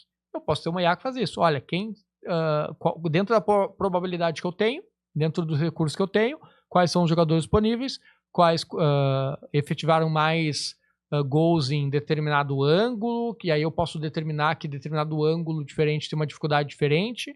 Então, fora da área tem uma dificuldade maior do que dentro da área. De cabeceio, será que eu tenho alguém que é bom de cruzamento ou vou considerar alguém que é melhor de cabeceio, né? Uhum. Cara, se tu for ver os próprios comentaristas hoje tem um 3D ali quando eles fazem os comentários, que, cara, tu consegue ver muita coisa ali. Agora, tu imagina um banco de dados que está analisando isso, né, uma IA que está analisando isso, criando um banco de dados de informação que me ajuda, dentro desse escopo aqui, esses aqui são os principais jogadores que dentro da tua possibilidade de compra estão acessíveis. Uhum. Então, isso é uma coisa que poderia fazer com IA, né? Com reconhecimento de movimento, com essa questão de probabilidades e com aquilo que eu preciso para a área em si. Eu acho que de uma forma complexa poderia ser algo nesse sentido. O desafio aí é só o dado, eu acho, né? O dado? É. Pô, mas eu tenho IA que analisa vídeos brutalmente. Mas daí... Eu crio dado. Por exemplo, o dado... Quando tu vê um jogo da TV, né? Uhum. Os caras trazem lá, o time tal teve tantas finalizações, já é quantificado, já é um dado. Eu amplio essa... Mas daí como é que eu vou visualização buscar de esse... dados. Como é que eu vou buscar... Tá passando na TV o dado ali, né? Alguém tá falando, não, né? eu tenho Mas que como ter, é que... eu tenho que ter os vídeos dos jogos, né? Eu vou treinar uma IA, eu vou dizer pra IA, vou treinar a IA pra, o que eu preciso, como é que funciona esse jogo. E ela vai estar transcrevendo, vai estar analisando cada um dos jogos. Vai ter um investimento bastante alto aí isso não seria para um time pequeno, né? Sim. Evidentemente. Mas é uma questão que pode ser feita. Né? Hoje, pode ser feita num padrão ouro? Cara, eu não sou a melhor pessoa para te dizer o padrão, né? Uhum. Mas, por exemplo, vamos falar de processamento, né? Tu comentou antes sobre a questão da computador quântico, né? Uhum. Cara, só para tu ter uma ideia de um potencial de processamento de um computador quântico. O último computador quântico que eu ouvi falar sobre, ele conseguiu concluir um cálculo matemático que levaria 10 anos em segundos. o 52 bits de quântico ali dele, né, 52, equivalia a 72 bilhões de gigabytes de um computador convencional. Olha isso.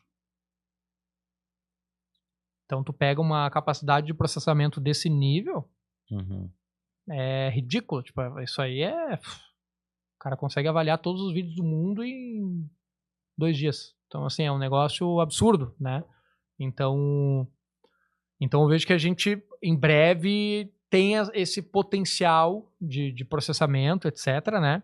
Mas, com certeza, a gente pode fazer uma análise de vídeo e ter algumas percepções sobre isso. Agora, isso é acessível hoje, né, para pessoas, vou lá pegar uma IA que lê vídeos, né, que interpreta vídeos, talvez não seja tão simples assim, né? Mas é um poder de fogo. Mas me traz outro exemplo de negócio. Marketing digital. Tá. Eu sei que tu falou ali, mas, de novo, tu falou de campanhas. Eu quero o podcast, por exemplo, né? A gente trabalha também no digital ali, mas em uma empresa de marketing digital. Como é que eu vou analisar o meu Instagram ali se... Não vou ficar vendo um vídeo por um, né? Tem que ter uma análise mais robusta para entender qual que teve visualização, comentários.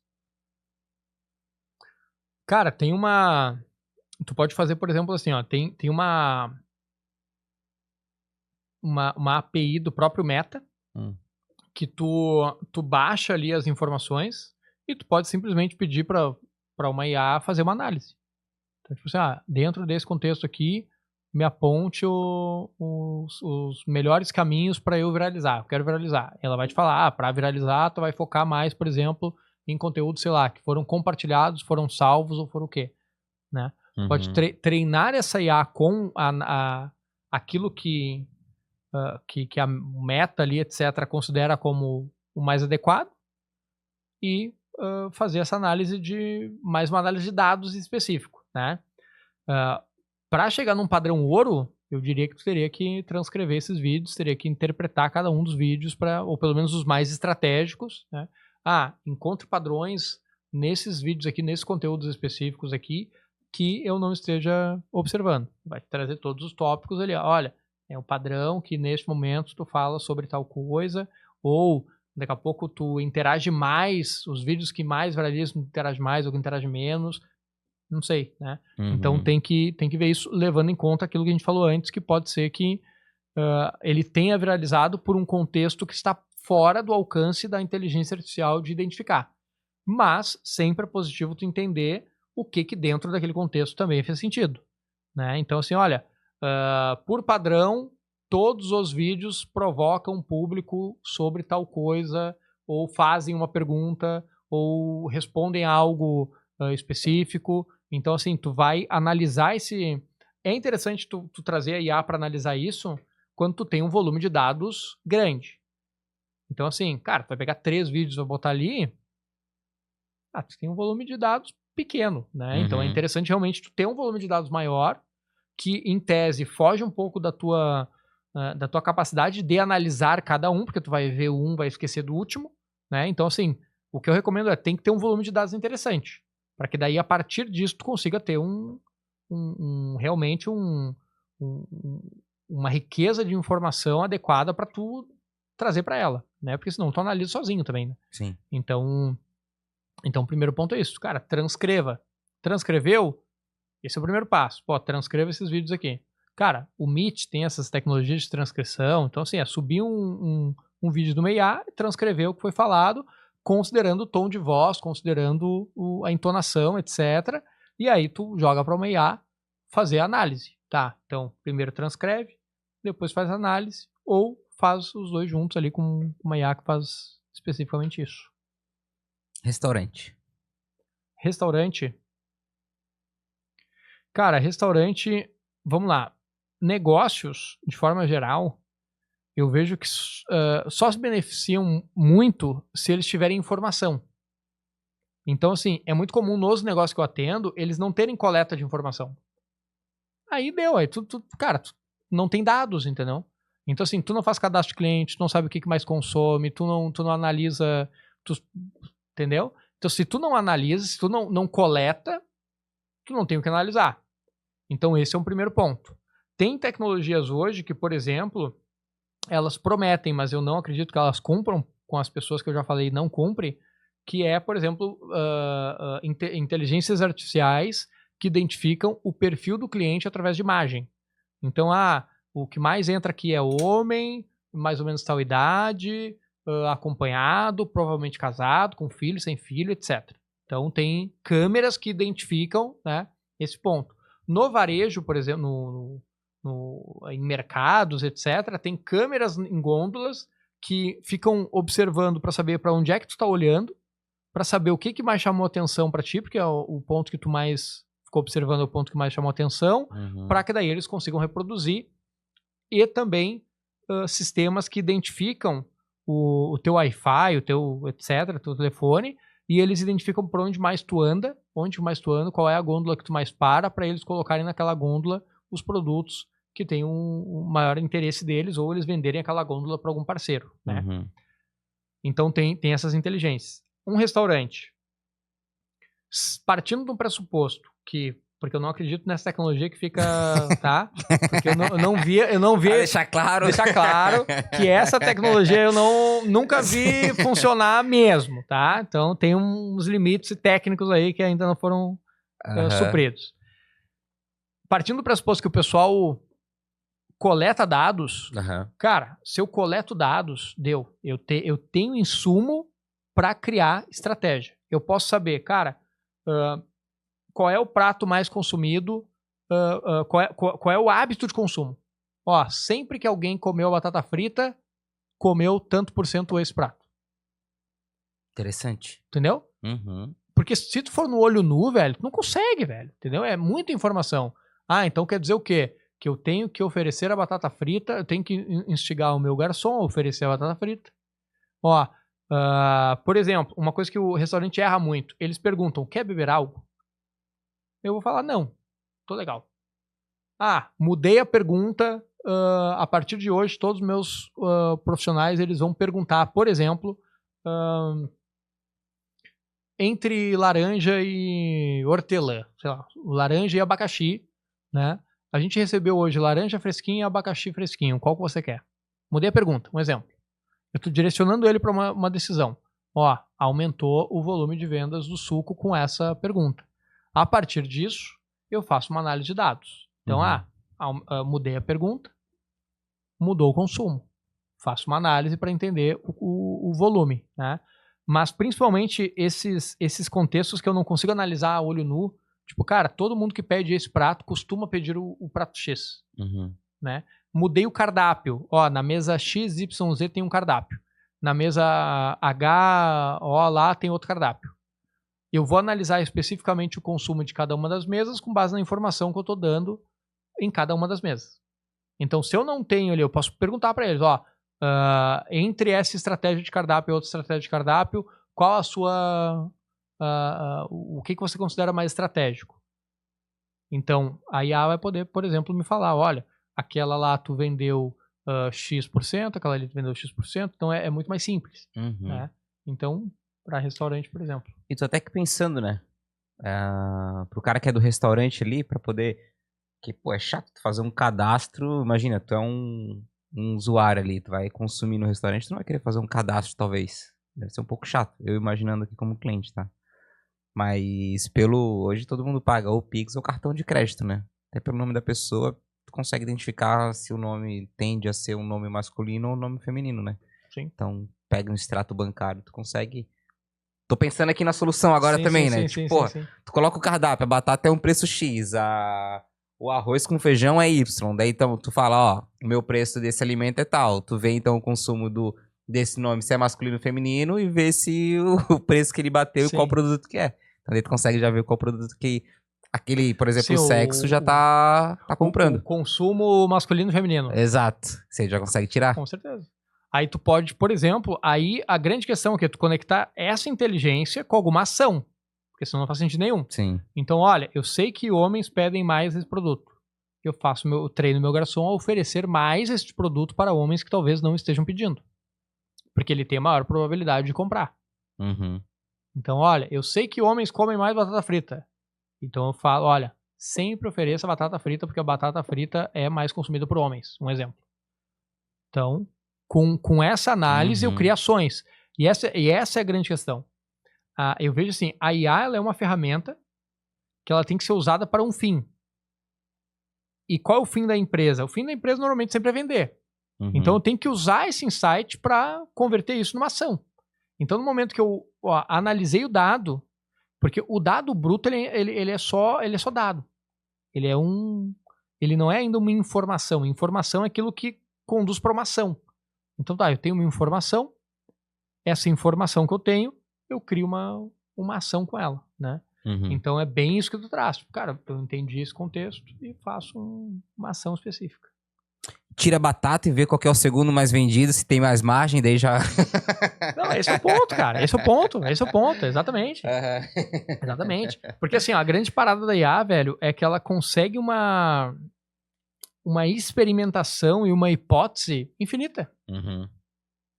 Eu consigo entender, cara, qual é o primeiro, qual é o segundo produto, quais são as sugestões. Porque se eu treinei ela, vamos lá, treinar uma IA hoje, velho.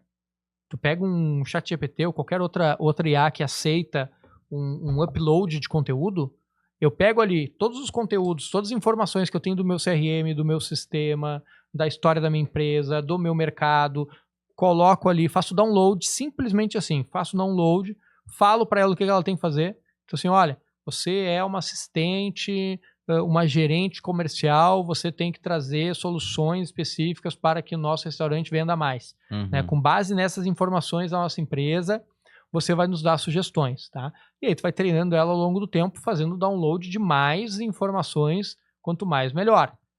Fechou. Aí tu faz as perguntas. Isso é treinar a IA. Treinar IA é... Vamos lá, né? Tu pode treinar uma IA de uma forma bruta, que é o que essas grandes players fazem, daí não é o nosso jogo, a gente não vai fazer isso. Ou tu vai treinar a IA o quê? Tu vai pegar uma tecnologia pronta e tu vai subir nessa tecnologia informações que tu quer. Que nem, eu criei um robô de registro de marcas. Eu subi todas as informações da nossa empresa, as informações sobre registro de marca, que eu quero que ele entenda. Tu vai entender sobre este tema. Tu vai me responder sobre este contexto.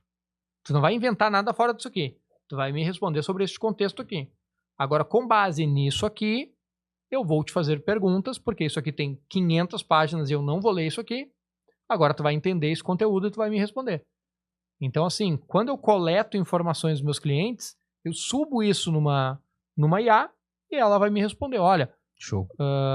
Com base na tua realidade, com base no teu negócio, é melhor vender a batata frita. Porque depois que tu vende a batata frita, tu vai vender a mais X. Uhum. Então, esse é o ponto. Cara, pra quem tem um ChatGPT, até uma coisa assim, né? O pago, né? O pago tu consegue fazer isso. Tu vai lá no pago, daí tu cria um GPT, dá pra criar um GPT, e é lá que tu coloca, então, os dados ali, ou na própria conversa também. Ou é melhor colocar É que na própria conversa, tu treina ele naquela conversa ali, né? Ah, tá. Tu não deixa ele pronto para um uso posterior. Aham. Né? Então tu pode, eu quero fazer uma análise rápida aqui e tal, ou quero subir mais um arquivo específico sobre este tema. Eu não quero treinar o bot com este tema. Por exemplo, tá? Eu posso pegar ali, eu quero botar aqui os dados no nosso caso, tá? Eu tenho lá o bot que é treinado nos conteúdos todos, né, jurídicos, e aí eu posso subir só um dado específico do meu cliente. Com base nisso tudo que tu sabe. Mais este conteúdo aqui, eu quero que tu faça isso, isso, isso. Uhum. Então ali eu consigo, Já tá. otimiza... Cara, qualquer empresa pode fazer isso por R$120, cara. R$120. Vamos chegar finalmente aqui, mas eu fiz uma pergunta pro GPT, cara, que eu quero compartilhar aqui, que é muito legal. Um treinamento... Tem vários promptzinhos, né, que tu tem na internet, mas... Sim. Quer ver? Deixa eu ver se eu consigo encontrar um aqui. Foi muito massa. Porque assim, conforme tu vai conversando, principalmente quem tem o pago, né, que consegue fazer o login ali, conforme tu vai conversando com o GPT, as conversas ele consegue... Eu acho que antes não dava, mas ele já consegue... puxar assuntos de uma conversa e de outra conversa. Então ele vai criando essa memória. Essa memória, exatamente. Então, Um primeiro ponto foi, fale um pouco, fala o que tu sabe de mim. E ele vai lá e lista tudo que tu já conversou, o que tu trabalha, o que tu é. Mas enfim. Cara, eu acho que eu não vou ter aqui, porque eu vou apagando as conversas, não... e eu não gosto de deixar. Deixa eu ver aqui. Putz, tinha sido massa, cara. Deixa eu ver aqui. Eu não vou encontrar. Mas era alguma coisa no sentido assim, ó. Pergunte pro... Chega no chat GPT e pergunta assim. Com base em toda a conversa que a gente teve esse ano, me faça uma pergunta de qual que é o meu maior medo. É uma coisa nesse sentido.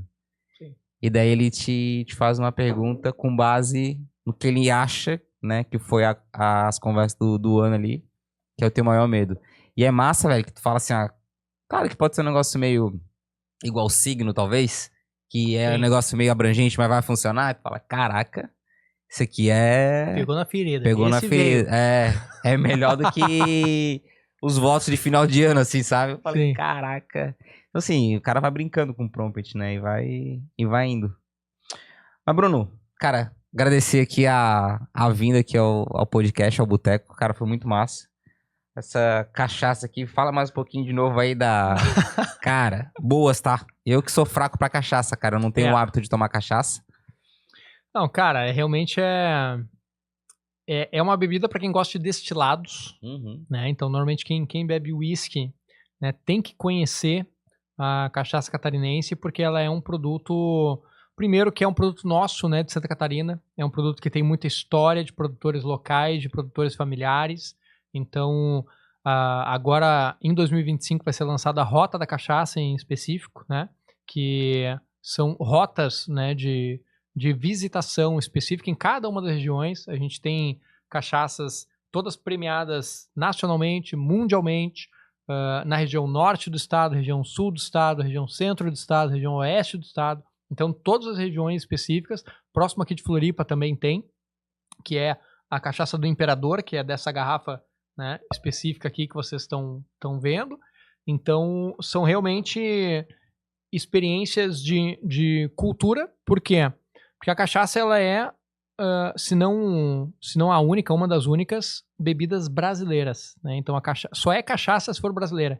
Então, a cachaça, ela é um produto 100% brasileiro. Não pode ser produzido cachaça em outro lugar. Não existe cachaça de outro país. Então, a cachaça é um produto brasileiro. Tem tudo a ver com boteco, tem tudo a ver com futebol, tem tudo a ver com também um contexto mais rebuscado, que nem essas cachaças, que são cachaças mais premium, mais premiadas, né? Que tem realmente um sabor mais sofisticado também. E fica o convite para quem é de Santa Catarina ou quem tá, enfim, a passeio em Santa Catarina, conhecer esse pessoal aqui. A gente aqui não tá ganhando nada especificamente com a apresentação, né, disso, é realmente porque a gente acredita, de fato, que quem é daqui ou quem tá visitando tem que conhecer essa experiência, porque é um produto que tem muita história de Santa Catarina especificamente, e nesse mundo dos destilados. Então, fica o convite. Como é que as pessoas te encontram na rede social aí? Quem quiser te encontrar? Fontana Bruno. Feito. Simplesmente. Fontana Bruno no Instagram. E é só o Instagram que eu tenho. E é isso aí, galera. Sigam aqui o Boteco no YouTube, pra quem tá assistindo no YouTube, né? Boteco Podcast, Instagram, TikTok. Kaiwai a gente tirou, né? Porque era o submundo da internet. Aí saímos fora. Mas é isso aí, que daí a gente vai ter os cortes aqui, enfim, todos que a gente vem apresentando. Beleza? Então tá, de novo, então, cara, brigadão. Irmão, e deixa eu só te agradecer também, que o teu podcast é o primeiro que eu tô participando. Nunca participei de nenhum podcast até então, já fui convidado em um podcast que eu não considerei que... Cara, sabe aquela questão do perder a virgindade? É basicamente isso aí, velho. Então, assim, gratidão por ter feito esse convite, né? Espero realmente contribuir. E sempre que precisar, tô aí contigo também. Maravilha. E pra todo mundo, um grande abraço e gratidão pela coisa audiência. Linda. Descabaceio, menino. Cara, bom, hein? Porra! Tu acha, velho?